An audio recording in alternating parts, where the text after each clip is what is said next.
Oke cuy, balik lagi sama gua Gani. Di video kali ini kita akan main game PC Bully Simulator lagi. Karena dari kemarin udah beberapa dari kalian yang minta, bang, game PC Bully Simulator dong. Dan di video kali ini gua akan ngerakit PC yang menurut gua terideal di harga paling murah menurut gua ya. Jadi ibaratnya gini nih, berapa sih atau PC-nya harus apa aja sih, istilahnya minimal idealnya menurut gue gitu. Oke, kita langsung aja ya. Di rakitan ini, gue akan mencoba pakai Intel ya, karena dari kemarin AMD. Jadi buat teman-teman yang minta Intel, kok Intel mulu, yang minta AMD, kok AMD mulu, tenang aja, nanti akan ada saatnya Intel dan akan ada saatnya AMD juga gitu. Oke, di sini untuk casingnya kita ambil simple aja tapi tetap oke. Nah, yang model gini aja ya.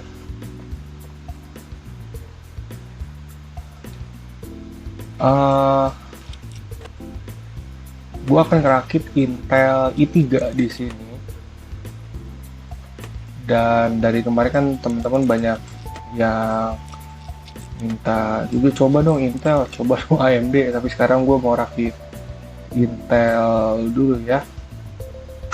Sebenarnya rakitan ideal minimal menurut gue itu adalah i3 10100F dan Nvidia GTX 1650 di tahun 2021 ini, di Februari ini. Cuman harganya sekarang kan kalian tahu lagi gila-gilaan ya. Tapi nggak apa-apa, ini biar kalian tahu aja. Untuk motherboard sendiri sebenarnya i3 itu bisa pakai H410, tapi gue tidak terlalu menyarankan kalau misalkan untuk porsi ideal. Tapi kalau rakit PC murah H410 ya it's oke aja. Gue akan pakai B460M, B460 karena ini ATX ya. Kenapa harus pakai B460? Soalnya nanti suatu saat ketika lu mau upgrade ke i5, lu nggak perlu ganti motherboard lagi gitu. Oke, i3 10100. Di sini tidak ada 10100F, adanya 10100. Bedanya kalau 10100 tanpa VGA card dia udah bisa nyala, tapi kalau yang ada F-nya tanpa graphic card, tanpa VGA card itu kagak bisa nyala. Jadi sebenarnya lebih murah 10100F ya. Ini soalnya nggak ada di sini, jadi kita pakai 10100 aja. Untuk performanya sih harusnya nggak beda jauh ya. Selanjutnya pasang pasta prosesor. Oke, terus habis itu cooling. Untuk ideal, gue tidak menyarankan kalian pakai stock cooling bawaan Intel yang model begini nih ya, atau begini. Jangan, belilah, keluarin 100 sampai 120 ribu minimal lah kalau misalkan uang lu nggak banyak untuk beli cooling aftermarket kayak Deepcool atau ID Cooling. Itu murah kok, bentukannya beginian lah. Coba ini yang kecil mana ya. Nah, yang model-model kecil gini aja, daripada pakai apa namanya, cooler prosesor bawaan. Jangan deh. Nah, terus untuk RAM-nya idealnya gua itu adalah 2x8 GB. Sebenarnya 2x4 itu cukup aja sih kalau misalkan lu cuma ngetik internet doang atau editing biasa. Tapi kalau lu ingin rada mantap gitu ya, ya udah pakai aja 2x8 gitu. Untuk mereknya terserah sih, rata-rata bagus dari yang paling murah kayak Patriot kalau misalkan lu mau yang murah ya. Tapi kalau mau ideal cari aja model-model Adata lah. Ini yang Spectrix kayak gini, ini juga udah oke.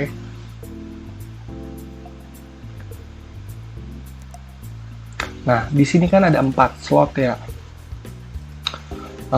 Gue tetap rekomendasiin lu pakai RAM 2 keping aja. Kalau 4 keping nanti takutnya dia trouble. Jadi lebih baik dua keping gini, entah lu mau pakai 2x4, 2x8, atau 2x16, atau 2x32, lebih baik dua keping gini. Ini akan jauh lebih stabil daripada lu pasang 4-4 kayak gini gitu, 4-4 full RAM, walaupun semua slotnya ada ya. Gue juga sebenarnya masih bingung juga kenapa mereka bikin 4 slot gitu, padahal di dua keping aja itu lebih stabil, dan bahkan memang beneran bagusan pakai dua keping kayak gini daripada 4 gitu loh. Pokoknya jangan mentingin gaya. Oke, untuk storage-nya NVMe lah. Di B460 kayak model Astro, MSI, Gigabyte, semuanya udah ada slot NVMe-nya kok. Kalau bisa sih satu full NVMe ya. Terserah lu mau make 512 GB atau 1 tera. Kayaknya kalau 1 tera itu masih kemahalan. Jadi 512 aja ya. Nih. Silakan pakai 512.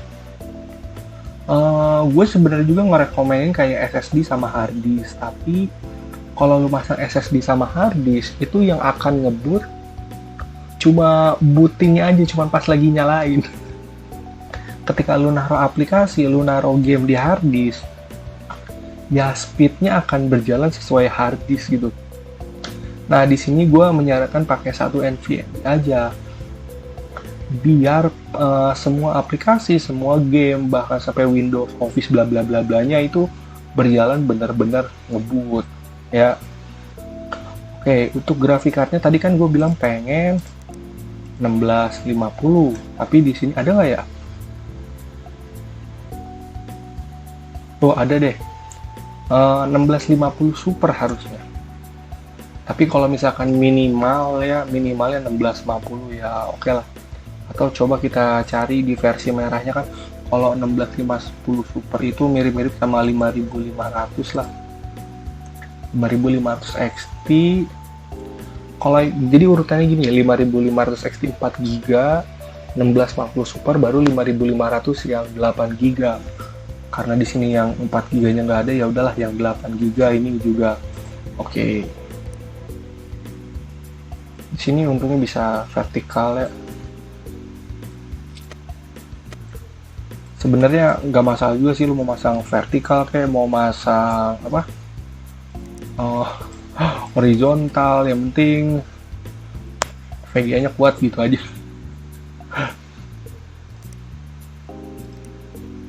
Gitu dulu. Nah, kalau misalnya udah gini, sebenarnya ini udah oke aja sih. Tinggal lu tambahin fan casing ya.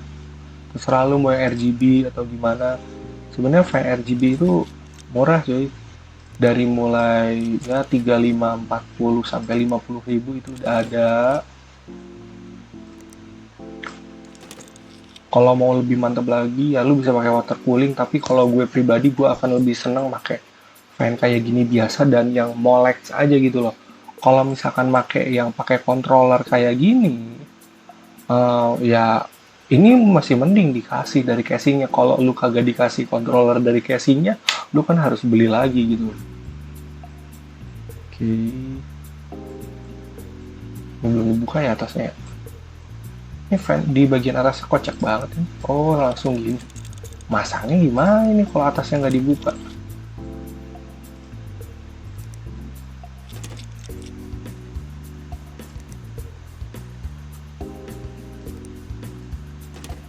Nah, gini aja biar ketutup. Terus untuk power supply-nya,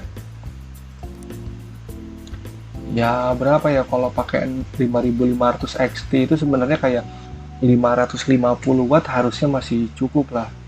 Coba ada nggak ya 550? Kita coba aja ya. Cooler Master MWE. Mantep nih. Sebenarnya gue rekomen banget itu merek Cooler Master, antara ada 3 ya, FSP, Cooler Master, sama Antec. Tapi Cooler Masternya itu yang MWE kayak gini, bukan Cooler Master Elite ya. Kalau Antec VP Plus itu udah oke lah. Coba ada nggak di sini Antecnya? Nggak ada. Oke, yaudah kita pakai Cooler Master yang ini aja, yang white. Sekarang kita tinggal colok-colokin kabelnya aja. Pertama kabel 24 pin, kabel 8 pin ke motherboard, ini kabel coolernya, terus ini kabel VGA. Tuh, ini harus ada karena ada controllernya, jadi ini colok ke motherboard. Ini juga masuk lagi. Kalau pakai Molex enak. Kenapa gue fan casing yang rata-rata gue rakit itu pakai Molex? Soalnya kabelnya bisa nyambung satu sama lain dari ini ke sini, ke sini, ke sini, ke sini, ke sini, jadi bisa panjang gitu.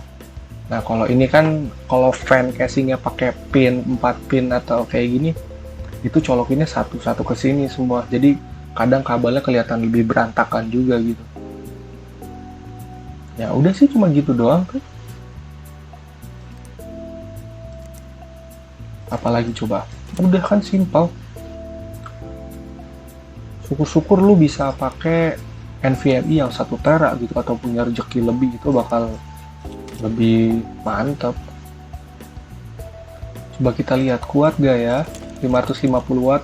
Kalau feeling gue sih harusnya masih kuat.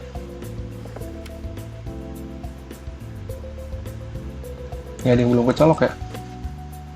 Oh iya, front panelnya belum dicolok, pantasan kagak mau nyala. Oke. Bingung juga gue kalau nggak mau nyala. Oke. Oh, nyala. Masih kuat, berarti 550 watt untuk 5500 XT atau 1650 Super. Gue di rumah sendiri, gue di rumah ya, yang PC gue aja pakai Cooler Master MWE yang 450 watt untuk 1650 Super, dan itu masih nyala. Oke, 3D Mark, Will It Run, sama wallpaper aja udah.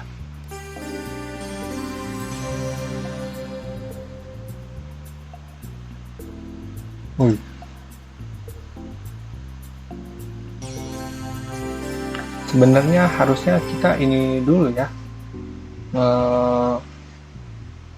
pasti turun XMP RAM-nya. Gue nggak tahu deh kalau Intel bisa atau enggak. Tapi kan dia tadi 3000 ya. Bisa nggak sih di overclock RAM-nya Intel?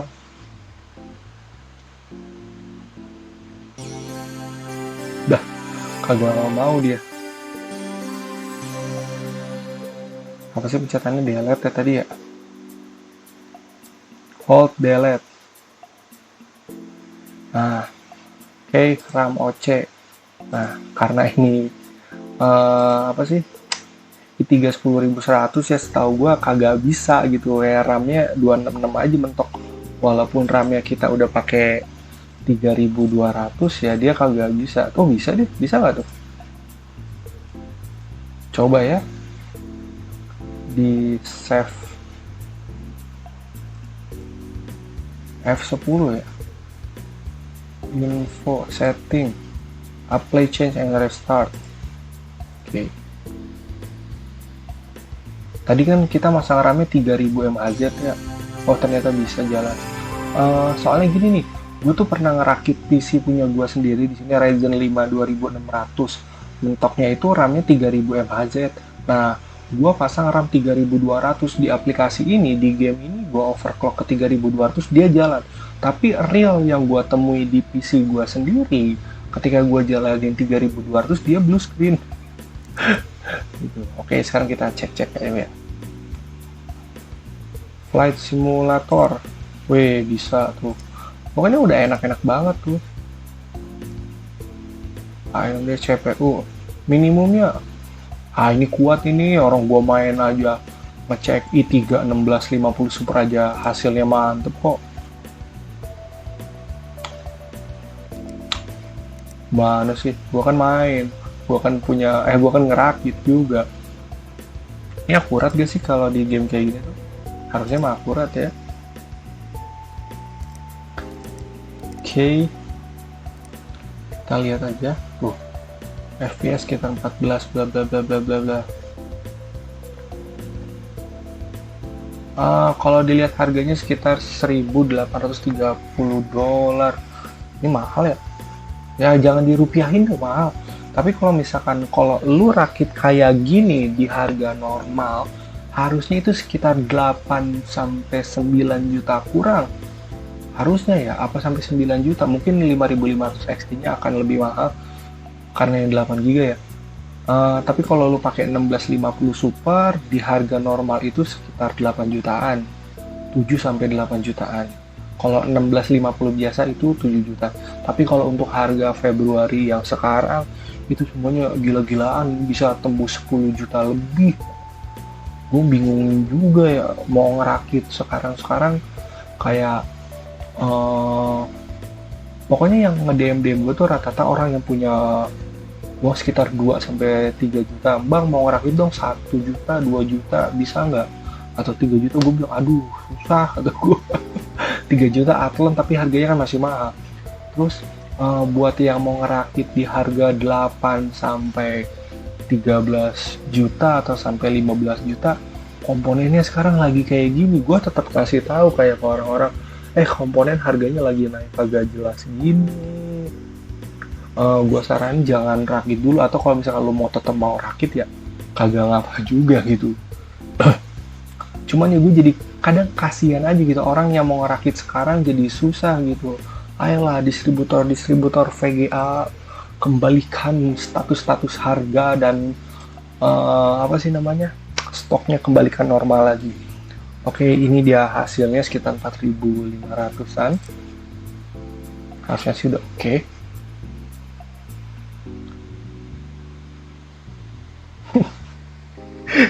Bingung juga ya, aduh, gua ngerakit kayak gini. Oh iya, kalau untuk ngerakit beneran nanti di next konten mungkin sekitar bulan Maret. Ini udah ada i5 sama 1650 Super itu habis 12 juta hari ini, gila nggak tuh? Kayak mau beli 1650 Super aja sekarang udah nggak bisa sendiri, harus bundling sama motherboard gitu loh. Ya semoga harga semakin normal deh. Oke, ini adalah rakitan ideal paling murah menurut gua ya. Yang penting ada i3 10100 atau 10100F, terus RAM-nya 2x8 lah, usahain.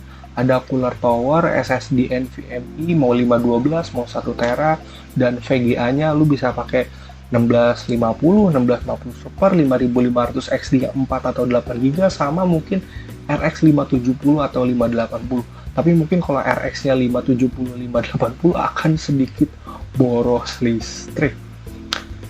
Oke deh cuy, sekian dari gue untuk selanjutnya di game ini. Lu mau rakitan gimana nih?